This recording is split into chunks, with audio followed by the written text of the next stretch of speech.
Hello aspirants, welcome to Sunny Seeds PSC class. നമ്മൾ SI special ടോപ്പിക്കാണ് deal ചെയ്തുകൊണ്ടിരിക്കുന്നത്. ഇതിന് മുന്നേയുള്ള വീഡിയോകളും കണ്ടിന്യൂറ്റിക്ക് വേണ്ടി കാണുക. അപ്പോൾ നമുക്ക് ഇന്ന് പഠിക്കാനുള്ളത് ക്രിപ്റ്റോ കറൻസി, ബ്ലോക്ക് ചെയിൻ ഒക്കെയാണ്. അപ്പോൾ ഇത് പഠിക്കുന്നതിന് മുമ്പ്, ക്രിപ്റ്റോ കറൻസി പഠിക്കുന്നതിന് മുമ്പ് നമുക്ക് എന്തായാലും ബ്ലോക്ക് ചെയിൻ എന്താണെന്നൊന്ന് മനസ്സിലാക്കി വയ്ക്കാം. അതിനു മുമ്പേ ചുമ്മാ നമ്മൾ ഡെഫിനിഷൻ പറഞ്ഞു പോകാതെ എന്താണ് കാര്യം എന്നുള്ളതൊന്ന് മനസ്സിലാക്കി പോകാം. ഒരു 2 മിനിറ്റ് എക്സ്ട്രാ എടുക്കാം. ഓക്കെ. അപ്പോൾ ആദ്യം നമ്മൾ എങ്ങനെയായിരുന്നു കാര്യങ്ങളൊക്കെ നടന്നുകൊണ്ടിരിക്കുന്നത്? ബാർട്ടർ സിസ്റ്റം വഴിയായിരുന്നു. എന്തോ പ്രശ്നമുണ്ടല്ലോ, എഴുതാൻ പറ്റുന്നില്ലല്ലോ. Barter system is the problem. Really? No money equal problem. അപ്പോൾ ബാർട്ടർ സിസ്റ്റം, അപ്പോൾ എഴുതുന്നില്ലേ. അപ്പോൾ ബാർട്ടർ സിസ്റ്റം ആയിരുന്നു പ്രോബ്ലം. ബാർട്ടർ സിസ്റ്റം ആയിരുന്നു നമ്മൾ ചെയ്തുകൊണ്ടിരുന്നത്. ബാർട്ടർ സിസ്റ്റത്തിലായിരുന്നു നമ്മൾ കാര്യങ്ങളൊക്കെ ചെയ്തുകൊണ്ടിരുന്നത്. എങ്ങനെ? നമ്മൾ എന്തെങ്കിലും മേടിക്കാനുണ്ടെങ്കിൽ എക്സ്ചേഞ്ച് ചെയ്യും, സാധനങ്ങൾ എക്സ്ചേഞ്ച് ചെയ്യും, അല്ലെങ്കിൽ എന്തെങ്കിലും സർവീസ് ചെയ്ത് കൊടുത്തിട്ട് അതിന് പകരമായിട്ട് സാധനങ്ങൾ മേടിക്കും. അങ്ങനെയൊക്കെ ആയിരുന്നു നമ്മൾ കാര്യങ്ങൾ ചെയ്തുകൊണ്ടിരുന്നത്. അപ്പോൾ അതത്ര എഫക്റ്റീവ് അല്ല എന്ന് കണ്ടപ്പോൾ എന്ത് വന്നു? കോയിൻസ് വന്നു. പിന്നെയാണ് കോയിൻസ് വന്നത്. അപ്പോൾ കോയിൻസ് വന്നപ്പോൾ എന്ത് പറ്റി? ഒരുപാട് കോയിൻസ് ഇങ്ങനെ കൊണ്ടു നടക്കാൻ പറ്റത്തില്ല, അതും ബുദ്ധിമുട്ടായിട്ട് വന്നു. അതിനുശേഷം നോട്ട് വന്നു, കറൻസി നോട്ട് വന്നു. അപ്പോൾ നമ്മളിപ്പോൾ ചെയ്യുന്ന എല്ലാ ട്രാൻസാക്ഷൻസും നമ്മൾ കറൻസി നോട്ട് ഉപയോഗിച്ചായിരുന്നു. ഇപ്പോൾ നമ്മൾ എന്ത് ചെയ്യുന്നുണ്ട്? ഡിജിറ്റൽ ഇടപാടുകൾ ചെയ്യുന്നുണ്ട്, ഡിജിറ്റലായിട്ടല്ലേ. അതായത് നമ്മുടെ ട്രാൻസാക്ഷൻസ് ഡിജിറ്റലായെന്നർത്ഥം. ഡിജിറ്റൽ ട്രാൻസാക്ഷൻസ് ആണ് നമ്മൾ ചെയ്യുന്നത്. ഈ ഡിജിറ്റൽ ട്രാൻസാക്ഷൻസ് ചെയ്യുമ്പോൾ എങ്ങനെയാണ്? ഒരു ബാങ്ക് ഉണ്ടായിരിക്കും മീഡിയേറ്ററായിട്ട്. അപ്പോൾ നമ്മൾ ട്രാൻസാക്ഷൻസ് ചെയ്യുമ്പോൾ ഈ ബാങ്ക് ത്രൂ ആണ് നമ്മൾ ട്രാൻസാക്ഷൻസ് ചെയ്യുന്നത്. അപ്പോൾ റെഗുലേറ്ററി അതോറിറ്റി ആയിട്ട് മീഡിയേറ്ററായിട്ട് ഒരു ബാങ്ക് എപ്പോഴും കാണും. അപ്പോൾ ഇന്ത്യയിലെ കാര്യം പറയുകയാണെങ്കിൽ RBI ആണ് റെഗുലേറ്റ് ചെയ്യുന്നത്. അപ്പോൾ ഏത് ബാങ്കിലോട്ട് നമ്മൾ ട്രാൻസാക്ഷൻ ചെയ്താലും ഒരു RBIയിൽ എന്ത് വരും? ഡേറ്റ വരും. ഒരു ഡേറ്റാബേസ് ഉണ്ട്. RBIയിലെ ഡേറ്റാബേസിൽ ഈ കാര്യങ്ങളൊക്കെ അപ്ഡേറ്റ് ആകും. ഈ 2 ബാങ്കിലെയും ഡേറ്റാബേസിലും, അയക്കുന്ന ബാങ്കിലെയും റിസീവ് ചെയ്യുന്ന ബാങ്കിലും ഡിഫറെൻ്റ് ആണെങ്കിൽ ആ 2 ബാങ്കിലെയും ഡേറ്റയിലും അപ്ഡേറ്റ് ആവും. പ്ലസ് എന്ത് ചെയ്യും? RBIയിലെ ഡേറ്റ ഷീറ്റിലും ഡേറ്റാബേസിലും ഈ ഡേറ്റ അപ്ഡേറ്റ് ആവും. ഇങ്ങനെയാണ് ഡിജിറ്റൽ ട്രാൻസാക്ഷൻ നടക്കുന്നത്, ഡിജിറ്റൽ ഇടപാടുകൾ നടക്കുന്നതെന്ന് ഞാൻ പറഞ്ഞുള്ളൂ. ഞാൻ ഡിജിറ്റൽ കറൻസിയെക്കുറിച്ചല്ല ഇതുവരെ പറഞ്ഞത്. അപ്പോൾ എന്താ ഇപ്പോഴത്തെ നമ്മുടെ സ്റ്റേറ്റ് എന്താ? നമ്മൾ ഡിജിറ്റൽ ട്രാൻസാക്ഷൻസ് നടത്തുന്നുണ്ട്. അപ്പോൾ നമ്മളുടെ പൈസ എന്ന് പറയുമ്പോൾ ഇപ്പോൾ ഇന്ത്യയെ സംബന്ധിച്ച് ഞാൻ പറഞ്ഞു RBI ആണ് റെഗുലേറ്ററി അതോറിറ്റി. അവിടെ എഴുതുമ്പോഴാണ് പ്രശ്നം, ഇവിടെ എഴുതാം. RBI ആണ് റെഗുലേറ്ററി അതോറിറ്റി. അപ്പോൾ US ഫെഡറൽ റിസർവ് സിസ്റ്റം ഉണ്ട്. അപ്പോൾ അവരാണ് റെഗുലേറ്റ് ചെയ്യുന്നത്. അപ്പോൾ ഈ പൈസ ട്രാൻസാക്ഷൻ നമ്മൾ വേൾഡ് വൈഡ് ചിന്തിക്കുവാണെങ്കിൽ പല രാജ്യങ്ങളിലും പല കറൻസി അല്ലേ. അപ്പോൾ അതിൻ്റെ മൂല്യമെല്ലാം വ്യത്യാസമായിരിക്കും. അപ്പോൾ ഈ മീഡിയേറ്ററിൻ്റെ, ഈ RBI പോലെയുള്ള മീഡിയേറ്ററിൻ്റെ സഹായമില്ലാതെ നമുക്ക് ട്രാൻസാക്ഷൻസ് നടത്താൻ പറ്റത്തില്ല മറ്റ് രാജ്യങ്ങളുമായിട്ട്. അപ്പോൾ എന്ത് പറ്റി? ഒരു അതിർ വരുമ്പോൾ ഒരു ബൗണ്ടറി ഉണ്ട് അല്ലേ. ഇപ്പോൾ നമുക്ക് ഇന്ത്യയിൽ നിന്ന് ഫ്രീ ആയിട്ട് നമ്മുടെ കറൻസി ഉപയോഗിച്ച് പുറത്തോട്ട് സാധനങ്ങൾ വാങ്ങിക്കാനോ ട്രേഡ് ചെയ്യാനോ ഒന്നും പറ്റത്തില്ല. അപ്പോൾ അതാത് രാജ്യത്തിന് കറൻസികൾ ഉള്ളതുകൊണ്ട് തന്നെ നമുക്ക് ഗ്ലോബലി ട്രാൻസാക്ഷൻസ് നടത്തുമ്പോൾ നമുക്ക് കുറച്ച് ബുദ്ധിമുട്ടുണ്ട്. ഇതാണ് ഇതിൻ്റെ ഒരു സിറ്റുവേഷൻ. ഞാൻ ഒന്ന് പറഞ്ഞ് മനസ്സിലാക്കി തന്നത്. ഇത് നിങ്ങൾക്ക് ഇത്രയും ക്ലിയർ ആണെന്ന് വിചാരിക്കുന്നു. അപ്പോൾ എന്താ? നമ്മൾ ഡിജിറ്റൽ ട്രാൻസാക്ഷൻസ് നടത്തുന്നുണ്ട്, അവിടെ വരെയാണ് പറഞ്ഞത്. ബ്ലോക്ക് ചെയിൻ ടെക്നോളജി എന്താണെന്ന് മനസ്സിലാക്കാം. ഇപ്പോൾ ഇതുവരെ പറഞ്ഞതനുസരിച്ച് നിങ്ങൾക്ക് മനസ്സിലായ കാര്യം, നമ്മളൊരു ട്രാൻസാക്ഷൻ നടത്തുമ്പോൾ അത് എവിടെയാണ് ആ ഡേറ്റാബേസ് അപ്ഡേറ്റ് ആകുന്നത്? RBIയിൽ. ഇന്ത്യയെ സംബന്ധിച്ച് പറയുകയാണെങ്കിൽ RBIയിൽ ആ ഡേറ്റാബേസ് അപ്ഡേറ്റ് ആകും. അതായത് ഒരു കേന്ദ്രീകൃതമായിട്ടൊരു ഡേറ്റാബേസ് സ്റ്റോർ ചെയ്യുന്നുണ്ട് ഡിജിറ്റൽ ട്രാൻസാക്ഷൻസ് നടക്കുമ്പോൾ. ഇപ്പോൾ എന്ന് പറഞ്ഞൊരാൾ, അയാളുടെ ബാങ്ക് സപ്പോസ് HDFC ആണെന്ന് വെച്ചോ, ആ HDFCയിൽ നിന്ന് B എന്ന് പറഞ്ഞൊരാൾക്ക് പൈസ സെൻഡ് ചെയ്ത് കൊടുക്കുകയാണ്. Bക്ക് SBIയിലാണ് അക്കൗണ്ട് ഉള്ളതെന്ന് വെച്ചോ. അപ്പോൾ രണ്ടും ഡിഫറെൻറ്റ് ബാങ്ക് അല്ലേ. Aയുടെ ഡിഫറെൻറ്റ് ബാങ്കാണ്, Bയുടെ ഡിഫറെൻറ്റ് ബാങ്കാണ്. അപ്പോൾ A മണി സെൻഡ് ചെയ്യുമ്പോൾ Bക്ക് കിട്ടുന്നു. അപ്പോൾ Aയുടെ അക്കൗണ്ട് അപ്ഡേറ്റ് ആകും, RBIയിലെ ഡേറ്റാബേസ് അപ്ഡേറ്റ് ആകും, Bയുടെ അക്കൗണ്ടും അപ്ഡേറ്റ് ആകും. ഇങ്ങനെയാണ് ഡിജിറ്റൽ ട്രാൻസാക്ഷൻസ് നടത്തുന്നത്. അപ്പോൾ സെൻട്രലൈസ്ഡ് ആയിട്ട് ഒരു ഡേറ്റാ ബേസ് കീപ്പ് ചെയ്യുന്നുണ്ട്. ആര് എങ്ങോട്ട് ട്രാൻസാക്ഷൻ നടത്തിയാലും RBIയുടെ ഡേറ്റാ ബേസിൽ അപ്ഡേറ്റ് ആകുമെന്ന് അർത്ഥം. അതായത് ഇപ്പോൾ നടക്കുന്ന ഡിജിറ്റൽ ട്രാൻസാക്ഷൻസ് എല്ലാം നടക്കുന്നത് ഒരു കേന്ദ്രീകൃതമായിട്ടുള്ള ഡേറ്റാ ബേസിൽ ഡേറ്റ സ്റ്റോർ ചെയ്തുകൊണ്ടാണെന്ന്. അത്രയും ക്ലിയർ ആയല്ലോ. ഇതാണ് ഇപ്പോഴത്തെ കാര്യം. ഇനി ഇതിൻ്റെ പ്രശ്നങ്ങൾ പറയാം. ഇപ്പോൾ നടത്തിയ ഇടപാടുകളൊക്കെ എന്തായിട്ടുണ്ട്? 3 അക്കൗണ്ടിലും, Aയുടെ അക്കൗണ്ടിൽ RBIയുടെ ഡേറ്റാ ഷീറ്റിൽ, Bയുടെ ഡേറ്റാ ഷീറ്റിൽ, Bയുടെ അക്കൗണ്ടിലും അപ്ഡേറ്റ് ആയിട്ടുണ്ട്. ഇനി RBIയുടെ ഡേറ്റ ഷീറ്റ് ഹാക്ക് ചെയ്യപ്പെട്ടു എന്ന് വെച്ചോ, ഡേറ്റാബേസ് ഹാക്ക് ചെയ്യപ്പെട്ടു എന്ന് വെച്ചോ, എന്ത് പറ്റും? ഫുൾ ഡേറ്റ നമുക്ക് നഷ്ടപ്പെടും. അപ്പോൾ ഇങ്ങനെ ഡേറ്റ നഷ്ടപ്പെടാനായിട്ടുള്ള സാധ്യതയുണ്ട്. പിന്നെ മാനിപ്പുലേഷൻസ് നടത്താനായിട്ട് ഈസി ആയിട്ട് പറ്റും. എയുടെ അക്കൗണ്ടിലോ അല്ലെങ്കിൽ RBIയുടെ ഡേറ്റ ഷീറ്റിലോ ബിയുടെ അക്കൗണ്ട് ഡേറ്റയിലോ ഒക്കെ മാനിപ്പുലേഷൻസ് നടത്തിയാൽ അക്കൗണ്ട് ബാലൻസുകൾ മാറ്റാനും ഫ്രോഡുലൻ്റായിട്ട് ക്യാഷ് വിഡ്രോ ചെയ്യാനും സെൻഡ് ചെയ്യാനും ഒക്കെ പറ്റും. നമ്മൾ ഒരുപാട് കേസസ് ഡെയിലി ബേസിസിൽ കേൾക്കുന്നതാണല്ലേ, ബാങ്കിൽ ഒരുപാട് മാൽ പ്രാക്ടീസസ് നടക്കുന്നതായിട്ടൊക്കെ നമ്മൾ കേൾക്കുന്നതാണ്. അതിൻ്റെ അർത്ഥം എന്താ? ഈ കേന്ദ്രീകൃതമായിട്ട് ഡേറ്റാബേസിൽ ഡേറ്റ സംഭരിച്ചുകൊണ്ട് നടക്കുന്ന ഇപ്പോഴത്തെ ഡിജിറ്റൽ ഇടപാടുകൾ ഫ്രോഡ് സംഭവിക്കാൻ സാധ്യത കൂടുതലാണെന്നർത്ഥം അല്ലേ, ഫ്രോഡിന് ചാൻസ് ഉണ്ടെന്നർത്ഥം. അപ്പം പിന്നെന്ത് പറ്റും? ഹാക്ക് ചെയ്യപ്പെടാം, ഡേറ്റ ഹാക്ക് ചെയ്യപ്പെടാം. അങ്ങനെ ഒരുപാട് റിസ്ക് ഉണ്ടെന്ന്, റിസ്ക് ഫാക്ടേഴ്സ് ഒരുപാടുണ്ട് ഇപ്പോഴത്തെ ഈ ഡിജിറ്റൽ ഇടപാടുകൾ നടത്തുന്നതിൽ. അതെന്തുകൊണ്ടായിരിക്കും? ഒറ്റയിടത്തേ ഉള്ളൂ ഡേറ്റ ഷീറ്റ്, അതുകൊണ്ടാണ് പ്രശ്നം. ഇപ്പോൾ ഈ അയക്കുന്ന ഓരോരുത്തരുടെയും ഡേറ്റ ഷീറ്റും ലോക്ക്ഡ് ആയിരുന്നെങ്കിൽ ഇവിടെ എന്തെങ്കിലും മാൽ പ്രാക്ടീസ് നടന്നാൽ ഇവിടുന്ന് പിടിക്കാം അല്ലേ. പക്ഷേ ഇതെല്ലാം ഒരു സിംഗിൾ ഡേറ്റ ഷീറ്റിലാണ് സംഭരിച്ച് വെക്കുന്നത് എന്നുള്ളത് കൊണ്ട് എന്ത് പറ്റും? കുറച്ച് പ്രയാസമാണ് ഈ മാൽ പ്രാക്ടീസൊക്കെ കണ്ടുപിടിക്കാൻ. ഡേറ്റ പോയാൽ അത് പോയത് തന്നെയാണ്. ഇതിന് ബദലായിട്ട് ഓരോ കമ്പ്യൂട്ടറിലും ഡേറ്റാബേസിൻ്റെ പകർപ്പ് കൊടുക്കുക. അതായത് ഇപ്പോൾ സെൻട്രലൈസ്ഡ് അല്ലേ, അതിന് പകരം ഡീസെൻട്രലൈസ്ഡ് ആയിട്ടൊരു സിസ്റ്റം, അതായത് ഷെയർഡ് ഡേറ്റാബേസ്, പങ്കിട്ട ഒരു ഡേറ്റാബേസ്. ഇതാണ് ബ്ലോക്ക് ചെയിൻ സാങ്കേതിക വിദ്യ. ഈ ആശയത്തിലാണ് ബ്ലോക്ക് ചെയിൻ സാങ്കേതിക വിദ്യ പ്രവർത്തിക്കുന്നത്. നമ്മളിപ്പോൾ ചെയ്തുകൊണ്ടിരിക്കുന്നത് സെൻട്രലൈസ്ഡ് ആയിട്ട് ഡേറ്റയാണ്. ബ്ലോക്ക് ചെയിൻ്റെ ബേസ് എന്താ? ബ്ലോക്ക് ചെയിൻ്റെ ആശയം എന്താ? ഡീസെൻട്രലൈസ്ഡ്. Very good. ഡീസെൻട്രലൈസ്ഡ് ആണ്. അതുപോലെ തന്നെ ഷെയർഡ് ഡേറ്റാബേസ്, ഷെയർഡ് ഡേറ്റാബേസ്. ഈ രണ്ട് ആശയത്തിലാണ് ബ്ലോക്ക് ചെയിൻ സാങ്കേതിക വിദ്യ പ്രവർത്തിക്കുന്നത്. ഇപ്പം മനസ്സിലായോ ഡീസെൻട്രലൈസ്ഡ് എന്താണെന്നും ഷെയർഡ് ഡേറ്റാബേസ് എന്താണെന്നും മനസ്സിലായോ? മനസ്സിലായില്ലെങ്കിൽ കുറച്ചുകൂടെ ക്ലാരിറ്റിക്ക് വേണ്ടി ഒന്നും കൂടെ എക്സ്പ്ലെയിൻ ചെയ്യാം, ഒന്നുകൂടെ അല്ല ഫർദറായിട്ട് എക്സ്പ്ലെയിൻ ചെയ്യാം. അതായത് ഒരു ബ്ലോക്ക് എന്ന് പറയുമ്പോൾ ഒരു ബ്ലോക്ക് എന്ന് പറയുമ്പോൾ ഒരു ഡേറ്റയാണെന്ന് നിങ്ങൾ വിചാരിച്ചു, അല്ലെങ്കിൽ ഒരു വാലിഡ് ആയിട്ടുള്ള ട്രാൻസാക്ഷൻ ആണെന്ന് വിചാരിച്ചു. അപ്പോൾ ഇതൊരു ബ്ലോക്കാണ്. ഈ ബ്ലോക്കിൽ ഓരോ ബ്ലോക്കിനും അതിൻ്റെ ഹെഡറുണ്ട്. ഹെഡർ എന്ന് പറയുന്ന ചില ഡേറ്റയുണ്ട്. ഈ ഡേറ്റ എല്ലാ നോഡെന്ന് പറയുന്നത് ഡിഫറെൻ്റ് ആയിട്ടുള്ള പേഴ്സൺസ് ആണെന്ന് വിചാരിച്ചു. ഓരോരുത്തരുടെയും കമ്പ്യൂട്ടറിലുള്ള ഡേറ്റ ഇതെല്ലാം ബ്ലോക്കുകളാണ്. ഈ നോഡെന്ന് വെച്ചാൽ ഓരോ പോയിൻ്റാണ്, ഓരോ പേഴ്സൺ എന്ന് വിചാരിച്ചു. ഈ നോഡിൽ എല്ലാം എന്താണ്? ഈ ഡേറ്റ ലഭ്യമാണ്. അതായത് ഷെയർഡ് ഡേറ്റാബേസ്. മനസ്സിലായോ?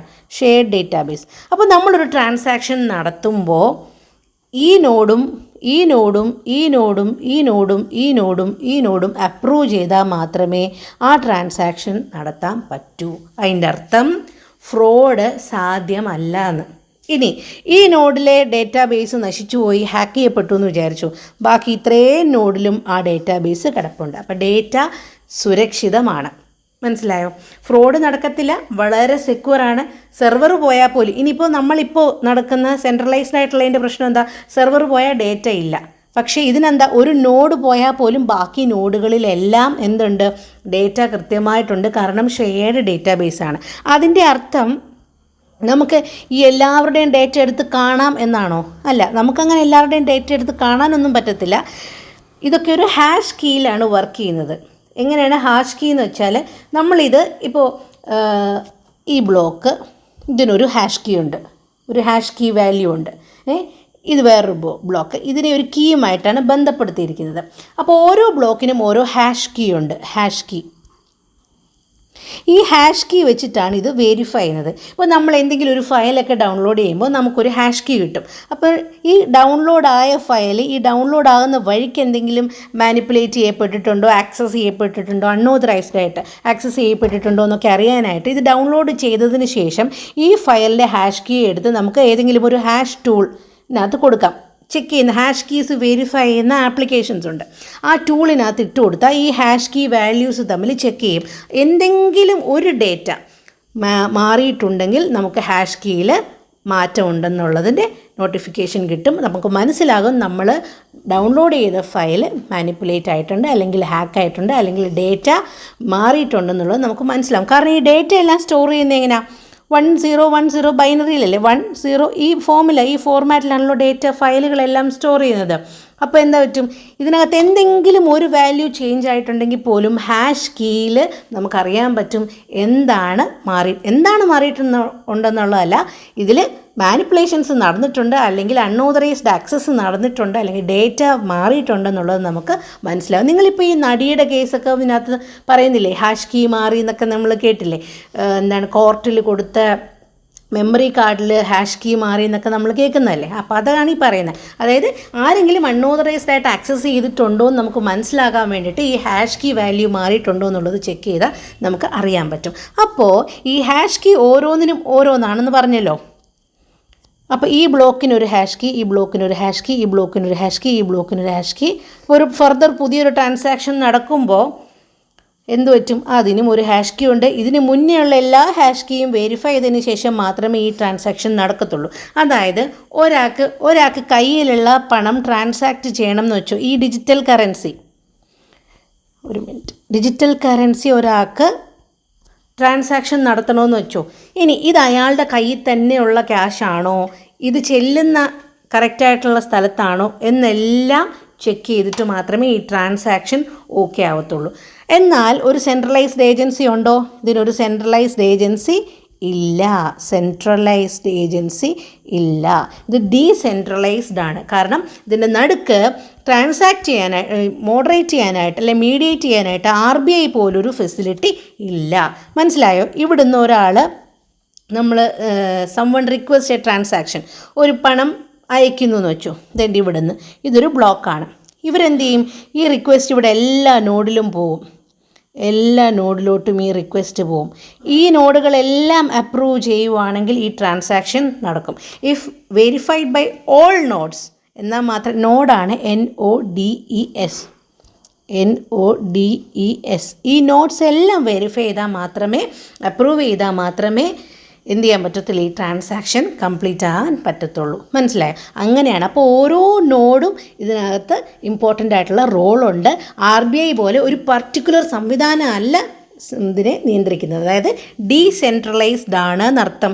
അതുപോലെ എന്താ, ഡേറ്റ ഷെയർഡ് ഡേറ്റാബേസ് ആണ്. ഒരു സിംഗിൾ ഡേറ്റാബേസിലല്ല ഡേറ്റ സ്റ്റോർ ചെയ്യുന്നത്. ഈ ടെക്നോളജിയാണ് എന്ത് പറയുന്നത്, ബ്ലോക്ക് ചെയിൻ ടെക്നോളജി. അതായത് ബ്ലോക്ക് ചെയിനിൽ പങ്കെടുക്കുന്ന ഓരോ കമ്പ്യൂട്ടർ നോഡിനും, ഇത് ബ്ലോക്ക് ചെയിനിലുള്ള നോഡുകളാണെന്ന് വെച്ചു, കമ്പ്യൂട്ടർ നോഡാണെന്ന് വെച്ചു, ഇതിനെല്ലാം എന്തുണ്ട്, ഡേറ്റാബേസിൻ്റെ പകർപ്പ് ഇതിനെല്ലാം ഉണ്ട്. അതായത് നെറ്റ്വർക്കിലെ എല്ലാ നോഡുകളും ഇടപാട് ഓക്കെയാണ്, അപ്രൂവ് ആക്കിയതിന് ശേഷം മാത്രമേ ഇത് ഒരു ഓപ്പൺ ലെഡ്ജറിലോട്ട് പോകത്തുള്ളൂ. മനസ്സിലായോ? അങ്ങനെയാണ് ഈ സിസ്റ്റം വർക്ക് ചെയ്യുന്നത്. ഇനി ബ്ലോക്ക് ചെയിൻ ഒരു സാങ്കേതിക വിദ്യയാണ്, ഒരു ടെക്നോളജിയാണെന്ന് പറഞ്ഞല്ലോ. ഈ ടെക്നോളജി ഉപയോഗിച്ചിട്ടുള്ള ഏറ്റവും കോമൺ ആയിട്ടുള്ള ഒരു ആപ്ലിക്കേഷനാണ് ഡിജിറ്റൽ കറൻസി. ഇതിൻ്റെ ഉപയോഗം പലയിടത്തുണ്ട്. ആരോഗ്യ മേഖലയിലുണ്ട്, അതുപോലെ ഭൂമി സംബന്ധമായിട്ടുള്ള ഭൂമിയുടെ രജിസ്ട്രേഷൻ, ഭൂമിയുടെ ഉടമസ്ഥാവകാശങ്ങൾ, ഇതുമായിട്ടൊക്കെയുള്ള കാര്യങ്ങളിലും, അതുപോലെ വോട്ടിംഗ്, ഇതിനകത്തെല്ലാം എന്തുണ്ട്, ഈ ബ്ലോക്ക് ചെയിൻ ടെക്നോളജി യൂസ് ചെയ്യുന്നുണ്ട്. പക്ഷേ ഏറ്റവും കോമൺ ആയിട്ടുള്ളൊരു ആപ്ലിക്കേഷനാണ് ഡിജിറ്റൽ കറൻസി. ഇപ്പോൾ മനസ്സിലായോ ബ്ലോക്ക് ചെയിൻ ടെക്നോളജി എന്താണെന്നും ഡിജിറ്റൽ കറൻസി എന്താണെന്നും മനസ്സിലായോ? ഓക്കെ, ഇത് മനസ്സിലായെന്ന് വിചാരിക്കുന്നു. അഥവാ കുറച്ച് സ്പീഡിലാണ് പറഞ്ഞത്. മനസ്സിലായിട്ടില്ലെങ്കിൽ നിങ്ങൾ വന്ന് പറഞ്ഞാൽ മതി. അടുത്ത ടോപ്പിക് എടുക്കുന്നതിന് മുമ്പ് ഒന്നുകൂടി ക്ലിയർ ആയിട്ട് ഇത് പറഞ്ഞു തരാം. അപ്പോൾ ക്രിപ്റ്റോ കറൻസി, അതായത് ഈ ഡിജിറ്റൽ വെർച്വൽ കറൻസിയെ നമ്മൾ പറയുന്നതാണ് ക്രിപ്റ്റോ കറൻസി. ഡിജിറ്റൽ പണം, ഈ ഡിജിറ്റൽ കറൻസി എന്ന് പറയുന്നത്, അഥവാ വെർച്വൽ കറൻസി എന്ന് പറയുന്നത് നമുക്ക് കാണാനോ തൊടാനോ ഒന്നും പറ്റുന്നതല്ല. പക്ഷേ എന്തുണ്ട്, മൂല്യം ഉള്ളതാണ്. അതായത് ഒരു എക്സ്ചേഞ്ച് പ്ലാറ്റ്ഫോം വഴി ഇതിനെ പൈസയാക്കിയൊക്കെ പണമായിട്ടൊക്കെ മാറ്റാൻ പറ്റും. ആപ്പുകളുണ്ട്, പലതരത്തിലുള്ള ആപ്പുകൾ അവൈലബിൾ ആണ്. ആ ആപ്പുകൾ വഴി നമുക്ക് ഈ കറൻസി വാങ്ങാം. ബിറ്റ്കോയിൻ നിർമ്മിച്ചത് സതോഷി നക്കമോട്ടോ എന്ന് പറഞ്ഞാൽ ഒരു അപരനാമത്തിൽ അറിയപ്പെടുന്ന ഒരു വ്യക്തിയാണോ ഒരു കൂട്ടം ആളാണോ എന്നുള്ളത് ഇപ്പോഴും നമുക്കറിയത്തില്ല. പക്ഷേ സതോഷി നക്കമോട്ടോ എന്ന് പറഞ്ഞാൽ ഒരു അപരനാമത്തിൽ അറിയപ്പെടുന്ന വ്യക്തിയോ അതോ ഒരു കൂട്ടം ആൾക്കാരോ ചേർന്നിട്ട് ഇൻട്രൊഡ്യൂസ് ചെയ്തതാണ് ഈ ബിറ്റ്കോയിൻ. ബിറ്റ്കോയിൻ എന്താണ്, ലോകത്തിലെ ആദ്യത്തെ ക്രിപ്റ്റോ കറൻസിയാണ്. അതായത് ഡിജിറ്റൽ പണം, വെർച്വൽ കറൻസിയാണ് ബിറ്റ്കോയിൻ എന്ന് പറയുന്നത്. അതുപോലെ പലതരത്തിലുള്ള ക്രിപ്റ്റോ കറൻസികൾ ഇപ്പോൾ ഉണ്ട്. ആൾട്ട് കോയിൻസ് ഉണ്ട്, അതുപോലെ എഥീരിയം ഉണ്ട്. അങ്ങനെ പല കറൻസികളും അവൈലബിൾ ആണ്. ഓക്കെ, ഇനി ഇതിൻ്റെ ഗുണം എന്ന് പറഞ്ഞാൽ എന്തൊക്കെയാണ്? ക്രെഡിറ്റ് കാർഡ്, ഡെബിറ്റ് കാർഡ് അതുപോലെയുള്ള, അല്ലെങ്കിൽ ഒരു ബാങ്ക് അതുപോലെയുള്ള ഒരു മിഡിൽ പാർട്ടിയുടെ ഇടപാടില്ലാതെ നമുക്ക് ഫണ്ട് കൈമാറാനായിട്ട് പറ്റും. അതുപോലെ ഒരു രാജ്യത്തിനും ഇതിൻ്റെ മേളിൽ നിയന്ത്രണമില്ല. നമ്മളിപ്പോൾ ഇന്ത്യയുടെ കാര്യം പറഞ്ഞപ്പോൾ RBIക്ക് ഇതിനകത്ത് കൺട്രോൾ ഉണ്ടെന്ന് പറയില്ലേ, അങ്ങനെ പറയുന്നത് പോലെ ഒരു രാജ്യത്തിനും, പ്രത്യേകിച്ച് ഒരു രാജ്യത്തിനും ഇതിനകത്ത് കൺട്രോളില്ല. കാരണം എന്താ? ഈ നോഡുകളിലെ അപ്രൂവൽ ആ ബേസിസിലാണ്, ബ്ലോക്ക് ചെയിൻ മാതൃകയിലാണ്, ബ്ലോക്ക് ചെയിൻ ടെക്നോളജി ഉപയോഗിച്ചാണ് ക്രിപ്റ്റോ കറൻസി ട്രാൻസാക്ഷൻസ് ഒക്കെ നടക്കുന്നത്. കുറഞ്ഞ പ്രോസസ്സിംഗ് ഫീസിൽ ഫണ്ട് ട്രാൻസ്ഫർ പൂർത്തിയാക്കാൻ പറ്റും. പേയ്മെൻറ്റുകളൊക്കെ വളരെ സുരക്ഷിതമാണ്. അതുപോലെ ഓൺലൈൻ ഇടപാടുകളെ അപേക്ഷിച്ച് നോക്കുമ്പോൾ ഇതിൻ്റെ സർവീസിന് കോസ്റ്റ് കുറവാണ്. ഇനി ദോഷങ്ങൾ എന്തൊക്കെയാണെന്ന് പറഞ്ഞാൽ, വളരെ പ്രൈവറ്റ് ആയിട്ടുള്ള ട്രാൻസാക്ഷൻസ് നടക്കുന്നതെന്നുള്ളത് കൊണ്ട് തന്നെ കള്ളപ്പണം വെളുപ്പിക്കൽ, അതുപോലെ ഭീകരവാദ പ്രവർത്തനങ്ങൾക്കുള്ള ധനസഹായം, ഇങ്ങനത്തെയൊക്കെ നിയമവിരുദ്ധമായിട്ടുള്ള കാര്യങ്ങൾ ചെയ്യാനായിട്ട് പറ്റും. ഗവൺമെൻറ് നമ്മളെ ഏറ്റവും അധികം കൺട്രോൾ ചെയ്യുന്നത് എങ്ങനെയാണ്? പൈസയുടെ അടിസ്ഥാനത്തിൽ നമ്മുടെ എല്ലാ ട്രാൻസാക്ഷൻസും മോണിറ്റേർഡ് ആണ്. നമ്മളെല്ലാം ബാങ്ക് ത്രൂ ആണ് പോകുന്നത്. നമ്മുടെ എല്ലാ ട്രാൻസാക്ഷൻസും മോണിറ്റേർഡ് ആണ്. നമുക്ക് പാൻ കാർഡുണ്ട്, നമുക്ക് ആധാറുണ്ട്, അതുമായിട്ടൊക്കെ പലതും ലിങ്ക്ഡ് ആണ്. അങ്ങനെയൊക്കെയാണ് നമ്മളെ ഗവൺമെൻറ് മോണിറ്റർ ചെയ്യുന്നത്. തീർത്തും പ്രൈവറ്റ് ആയിട്ടുള്ളൊരു പ്ലാറ്റ്ഫോമിൽ കൂടെ നമ്മൾ ട്രാൻസാക്ഷൻസ് നടത്തുകയും ഒക്കെ ചെയ്യുവാണെങ്കിൽ നമ്മളെ ഗവൺമെൻറ്റിന് ഡയറക്റ്റ്ലി മോണിറ്റർ ചെയ്യാനും നമ്മുടെ മേലിൽ ഒരു കണ്ണ് വയ്ക്കാനും നിയമവിരുദ്ധമായിട്ടുള്ള പ്രവർത്തനങ്ങൾ ഉണ്ടോ എന്ന് ചെക്ക് ചെയ്യാനും ഒക്കെ പ്രയാസമായിരിക്കും. അപ്പോൾ നിയമവിരുദ്ധ പ്രവർത്തനങ്ങൾക്കുള്ള കേന്ദ്രമാകും എന്നുള്ളതാണ് ഇതിൻ്റെ ഒരു ദോഷം. അതുപോലെ പേയ്മെൻറ്റുകൾ പഴയപടിയാക്കാനായിട്ട് സാധിക്കില്ല. വൺസ് ഇതിൽ കൂടെ ട്രാൻസാക്ഷൻസ് നടന്നാൽ നമുക്കിത് പഴയപടിയാക്കാൻ സാധിക്കത്തില്ല. പിന്നെ എല്ലായിടത്തും ഇതിപ്പോൾ സ്വീകരിക്കപ്പെടുന്നില്ല. അതും ഇതിൻ്റെ ഡ്രോബാക്സിൽ പെടുന്നതാണ്. അപ്പോൾ ബ്ലോക്ക് ചെയിനും ക്രിപ്റ്റോ കറൻസിയും നമ്മൾ പഠിച്ചു.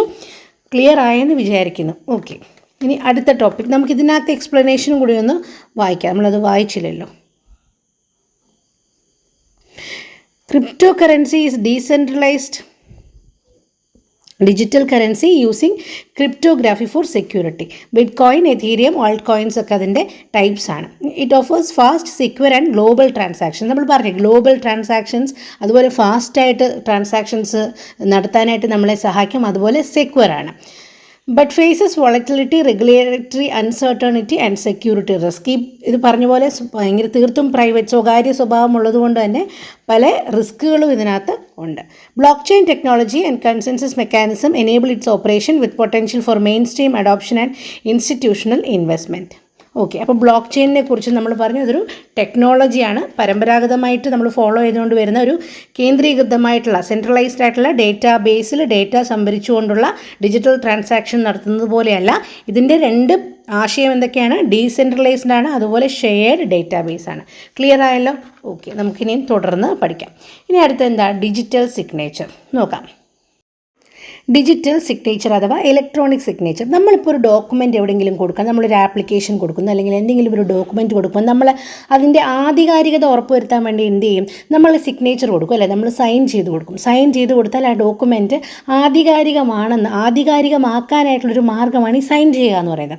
അതുപോലെ ഇലക്ട്രോണിക്കായിട്ട് നമ്മളൊരു ഡോക്യുമെൻറ്റ് കൊടുക്കുമ്പോൾ അത് സേഫാണ്, അത് ആധികാരികമാണ്, വാലിഡ് ആണ് എന്നറിയിക്കാനായിട്ടുള്ള മാർഗ്ഗമാണ് ഇലക്ട്രോണിക് സിഗ്നേച്ചർ. അപ്പോൾ ഇലക്ട്രോണിക് രൂപത്തിൽ കൊടുക്കുന്ന ഏത് ഡോക്യുമെൻറ്റിനും ഏത് രേഖയ്ക്കും ആധികാരികത ഉറപ്പുവരുത്തുന്നതിന് വേണ്ടി ഇൻഫർമേഷൻ ടെക്നോളജി ആക്ടിൽ 2000 ഇൻഫർമേഷൻ ടെക്നോളജി ആക്ടിൽ ഡിജിറ്റൽ സിഗ്നേച്ചർ ഉപയോഗിക്കാനായിട്ടുള്ള വ്യവസ്ഥകൾ പറഞ്ഞിട്ടുണ്ട്.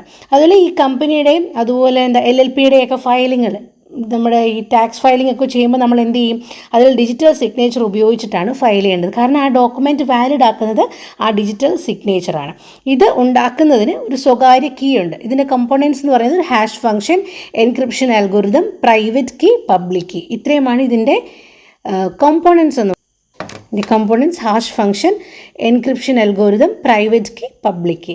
ഇത്രയാണ് ഡിജിറ്റൽ സിഗ്നേച്ചറിൻ്റെ കോമ്പോണൻസ് എന്ന് പറയുന്നത്. Okay, information technology act 2000 section 2(1)(p)യിലാണ് ഈ ഡിജിറ്റൽ സിഗ്നേച്ചർ എന്താണെന്നുള്ളത് ഡിഫൈൻ ചെയ്തിരിക്കുന്നത്. അപ്പോൾ ഒരു ഡിജിറ്റൽ സിഗ്നേച്ചർ എന്ന് പറഞ്ഞാൽ ഒരു വ്യക്തിയോ അല്ലെങ്കിൽ ഒരു സ്ഥാപനമോ എന്തെങ്കിലും ഒരു ഡോക്യുമെൻറ്റ് സബ്മിറ്റ് ചെയ്യുമ്പോൾ, ഡിജിറ്റലായിട്ട് സബ്മിറ്റ് ചെയ്യുമ്പോൾ അതിനെ ആധികാരികമാക്കാൻ വേണ്ടിയിട്ടുള്ള കാര്യമാണ് ഡിജിറ്റൽ സിഗ്നേച്ചർ എന്ന് പറയുന്നത്. ഇതിന് എന്തൊക്കെയുണ്ട്? Hash function, encryption algorithm, private key, public key. Public key എന്ന് പറയുന്നത് അതിൻ്റെ അടിത്തറയായിട്ട്, ആ സിഗ്നേച്ചർ സിസ്റ്റത്തിൻ്റെ അടിത്തറയായിട്ട് പ്രവർത്തിക്കും. അതുപോലെ ഓരോ ആൾക്കാർക്കും ഒരു സെറ്റ് പ്രൈവറ്റ് കീ ഉണ്ടായിരിക്കും. ഇതാണ് ആ ഒരു ഒരു വ്യക്തിയെ ഐഡൻറ്റിഫൈ ചെയ്യാനായിട്ട്, അതായത് വേരിഫിക്കേഷൻ കീ ആയിട്ട് ആക്ട് ചെയ്യുന്നത് ഈ പ്രൈവറ്റ് കീ ആണ്. അതുകൊണ്ട് തന്നെ ഈ പ്രൈവറ്റ് കീയെ സിഗ്നേച്ചർ കീ എന്നും പറയുന്നുണ്ട്. അപ്പോൾ hash function, encryption algorithm, private key, public key, ഇത്രയുമാണ് ഡിജിറ്റൽ സിഗ്നേച്ചറിൻ്റെ അഥവാ ഇലക്ട്രോണിക് സിഗ്നേച്ചറിൻ്റെ കോമ്പണൻസ് എന്ന് പറയുന്നത്. എന്തിനാണ് ഉപയോഗിക്കുന്നതെന്ന് മനസ്സിലായാലോ? ഇലക്ട്രോണിക് ആയിട്ട് നമ്മൾ സബ്മിറ്റ് ചെയ്യുന്ന ഡേറ്റാസ് സുരക്ഷിതവും ആധികാരികവുമാക്കാൻ വേണ്ടിയിട്ടാണ് ഇലക്ട്രോണിക് സിഗ്നേച്ചർ ഉപയോഗിക്കുന്നത്. Information technology act 2000 21P digital സിഗ്നേച്ചറിനെ ഡിഫൈൻ ചെയ്തിരിക്കുന്നത്. ഓക്കെ, അടുത്തത് സൈബർ ഫോറൻസിക്സ് ആണ്. Cyber forensics, computer forensics, network forensics, അങ്ങനെ കുറച്ച് കാര്യങ്ങളൂടെ നമുക്ക് പഠിക്കാനുണ്ട്. അതിനുശേഷം കമ്പ്യൂട്ടറുകളെക്കുറിച്ചും അതിൻ്റെ ഒരു ജനറേഷനെ കുറിച്ചും ഒക്കെ പഠിക്കാനുണ്ട്. അപ്പോൾ നമുക്കത് കണ്ടിന്യൂ ചെയ്യാം. നിങ്ങൾക്ക് ക്ലാസ്സുകൾ ഇഷ്ടപ്പെടുന്നുണ്ടെങ്കിൽ ലൈക്ക് ചെയ്ത് സപ്പോർട്ട് ചെയ്യാൻ മറക്കരുത്. അതുപോലെ തന്നെ നിങ്ങളുടെ ഫ്രണ്ട്സുമായിട്ട് ഷെയർ ചെയ്യുക. സബ്സ്ക്രൈബ് ചെയ്യാതെയാണ് കണ്ടെങ്കിൽ സബ്സ്ക്രൈബ് ചെയ്യുക. അപ്പോൾ ഇത്രയും വീഡിയോസ് കണ്ട് പഠിച്ച് സെറ്റാക്കി വയ്ക്കുക. സംശയങ്ങളുണ്ടെങ്കിൽ നിങ്ങൾക്ക് പറയാം. എന്തെങ്കിലും ടോപ്പിക്ക് റിപ്പീറ്റ് ചെയ്യണമെങ്കിൽ അത് മെൻഷൻ ചെയ്യാം, നമുക്ക് റിപ്പീറ്റ് ചെയ്യാം. സ്പീഡ് കൂടുതലുണ്ടെങ്കിലും പറയാം. ഓക്കെ, അപ്പോൾ അടുത്ത വീഡിയോയിൽ കാണാം. Thanks for watching. ബൈ.